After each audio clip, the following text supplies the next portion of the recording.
When living conditions worsen and the economy fails, people try to find reasons for their troubles. This is when political extremists can become popular, as they blame certain groups of people and promise that by getting rid of them, society's problems will go away. This can lead to the deliberate elimination of those who are different because of their race, religion, sexuality, or disability, a phenomenon known as genocide.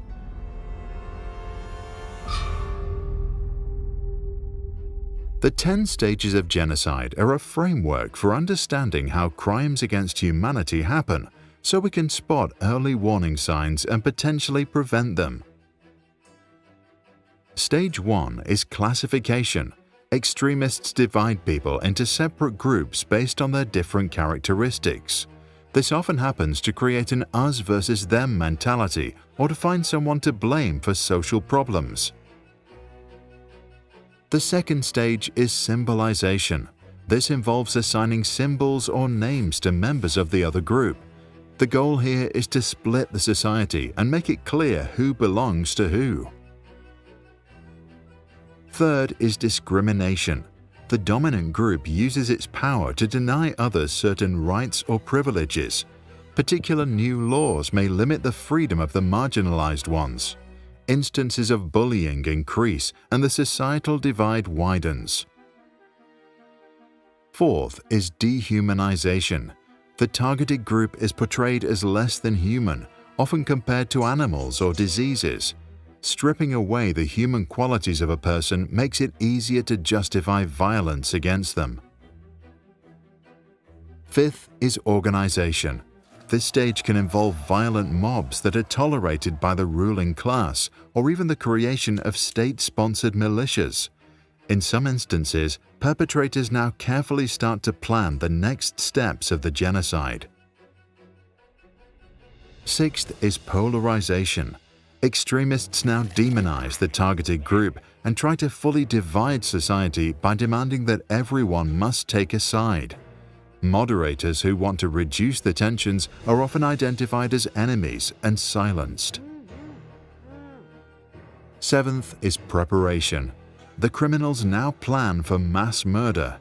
They may identify victims by name or number, find where they live, and acquire weapons or build facilities to aid their efforts. Eighth is persecution. Violence escalates. The targeted group is systematically subjected to harassment, displacement, or other forms of abuse. Often all of that happens under the disguise of security measures. Ninth is extermination. The mass killing begins.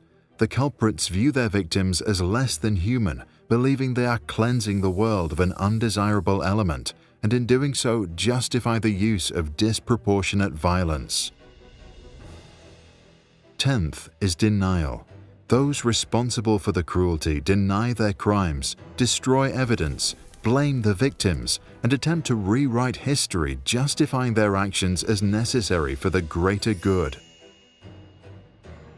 This is why, in the aftermath of genocide, the criminals must be made accountable and the trauma must be addressed. Then the survivors may heal and society can attempt to reunite. Note that the 10 stages may not occur linearly. They can happen simultaneously. Dr. Gregory Stanton, who observed the phenomenon, suggested preventative measures to battle each stage, even though he believed that ultimately only an international intervention can stop such a disaster. In Germany, Cambodia, Rwanda, and other places, help from outside often arrived too late for too many, which is why Stanton also founded Genocide Watch, a non-profit to help prevent the next tragedy from unfolding. What do you think? Is knowledge enough to prevent genocidal events?